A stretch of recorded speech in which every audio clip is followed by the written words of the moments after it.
Welcome. This is the guitar lesson for Running with the Wolves by the wonderful Aurora. Now, I'm basing this mainly on the acoustic Tiny Desk concert version that she did, but this works beautifully over the original also. And the link for the acoustic version is in the description.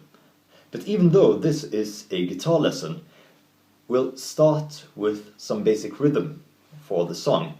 And if anything seems too easy or redundant, you can just click the timestamp, which I have provided in the description. Now, on the screen, you should see the first type of rhythm. This is the main one. And don't worry if you can't read musical notation. It's just an aid for those who do. But these are just eighth notes. So this song is in 4/4, meaning you count 1, 2, 3, 4, 1, 2, 3, 4, and so on. And eighth notes are 1 and 2 and 3 and 4 and 1 and 2 and 3 and 4 and like that. Now, what I counted was in groups of 2, like 1 and is one group, like eighth notes tend to be. This song can be viewed as containing many groups of 3. So 1, 2, 3, 1, 2, 3, 1, 2, 3, 1, 2, 3, 1, 2, 1, 2, like the first bit of notation you see here. And what that means in practical terms is that every third beat, or third eighth note, is being accented over 2 bars. And in order to make it all go together, we'll end on 2 groups of 2. So that's basically 1, 2, 3, 4 groups of 3 plus 2 groups of 2. So it's 1, 2, 3, 1, 2, 3, 1, 2, 3, 1, 2, 3, 1, 2, 1, 2. Now back to the beginning. And small variation, which I've written out here, is 1 extra accent. So it's 1, 2, 3, 1, 2, 3, 1, 2, 3, 1, 2, 3, 1, 2, 1, 2. Like that. And the second type of rhythm, which occurs in the bridge, is basically the same idea, but you take one of those 2 note groupings and place them before the others. So it begins with 2, then 3, then 3, then 3, then 3, then 2. So it's 1, 2, 1, 2, 3, 1, 2, 3, 1, 2, 3, 1, 2, 3, 1, 2, and then we're back again. So just practice that, and after you're done practicing it with hitting every note and maybe saying it out loud, try just hitting the first note in those groupings, which in this case would be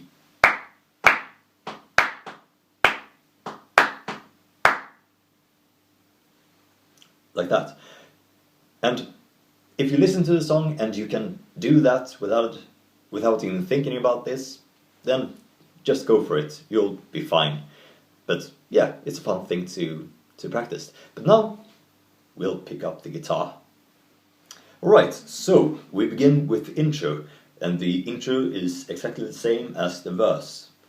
And we use that rhythm we learned earlier, the starting with a grouping of 3. And for the chords here, it's really important to know the highest note of those chords. So we start off with a B minor, and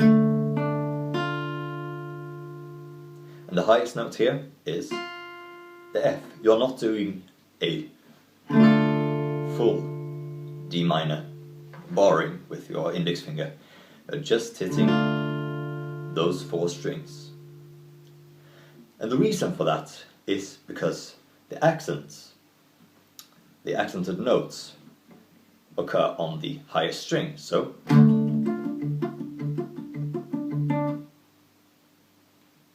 that's the first one.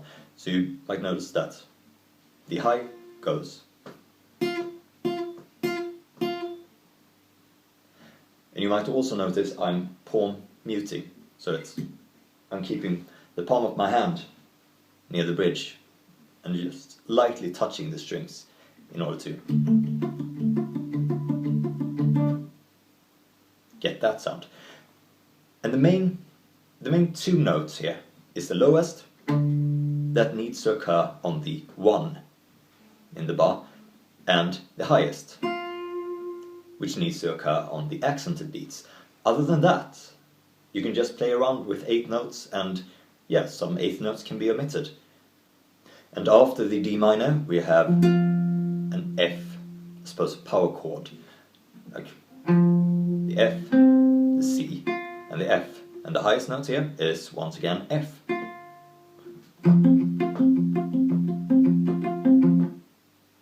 And here you notice I do 1 extra accent at the end. And you do that double thing every second chord, in the intro at least. You might do it in the verse also, if you feel like it. And after that we have the A minor, so that's barring with the index finger, and the highest note here is the E. So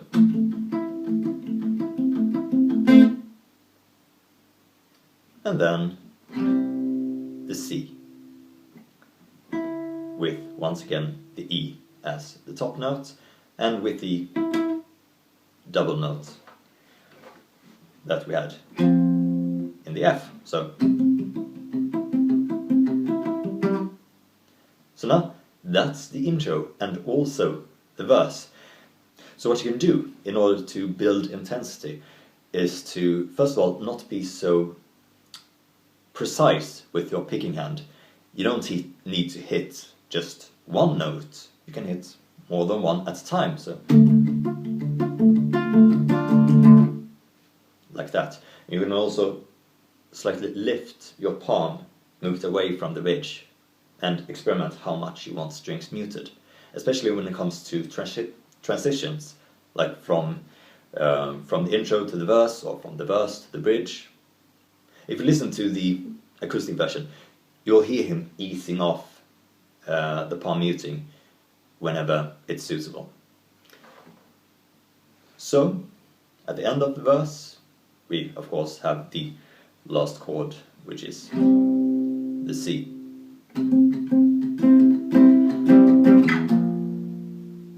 And now we have the B flat with the D as the top note. And here the rhythm changes somewhat. Here we have the alternative one, where we start off with 1 grouping of 2 and then groupings of 3. So 1 2 1 2 3 1 2 3 1 2 3 1 2 3 1 2, like that. So it should sound something like this. Once again.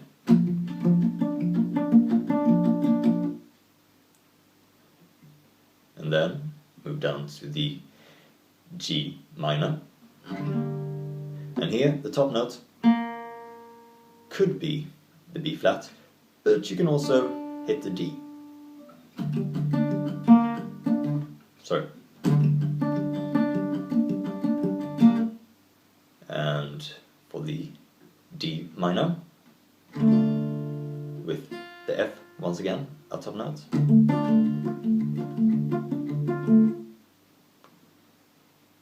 And ending on the F power chord.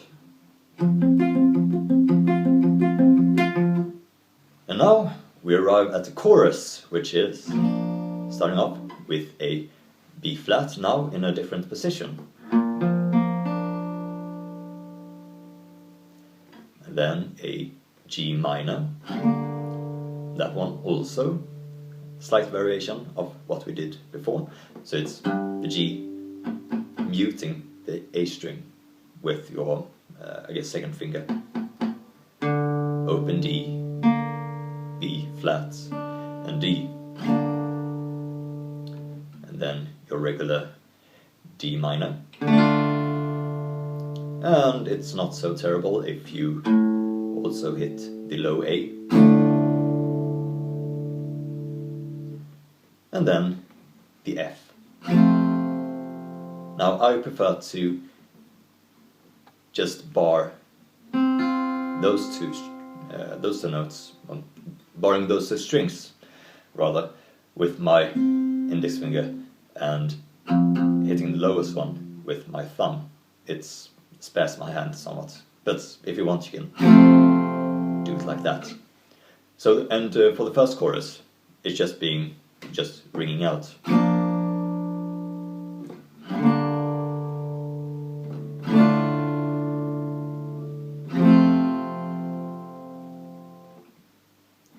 But for the following choruses, the rhythm is just like the intro and the verse, like 1 2 3 1 2 3 1 2 3 1 2 3 1 2 1 2, like that.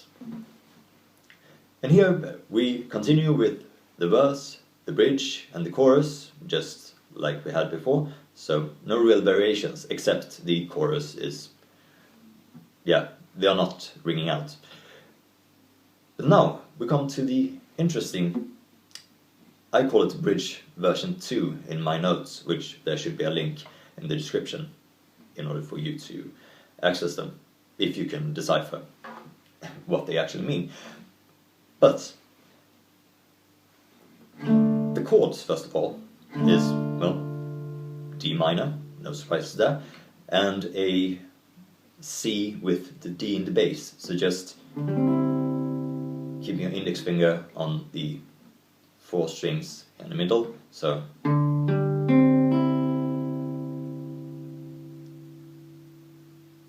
the rhythm is mainly like the intro in the verse, but the first time in the acoustic version he does it, he incorporates the idea of having groupings of 3, but over 4 bars instead.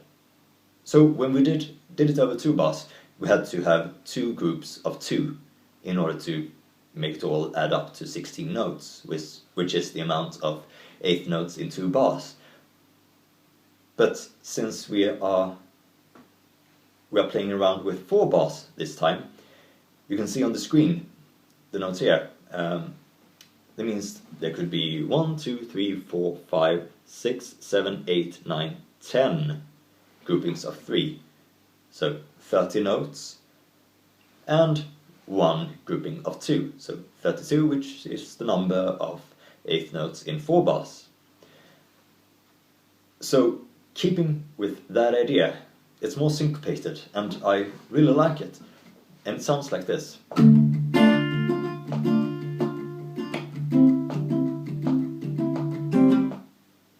Once again.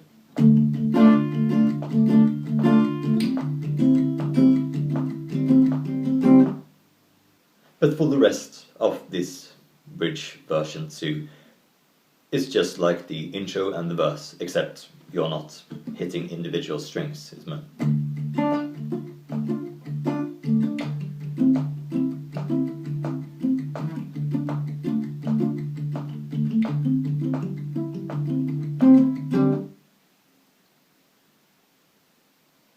And then we have the normal bridge, just like we did before, and the chorus, and that's just like we did before, except for the ending, which is, I'm running with the, which is the, well, it's the 5 last 8th notes of the song.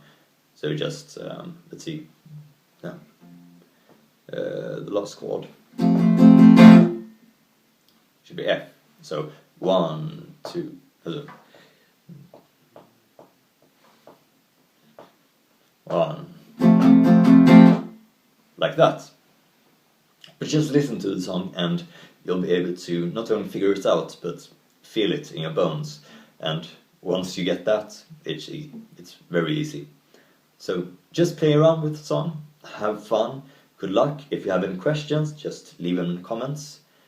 And take care. Bye for now.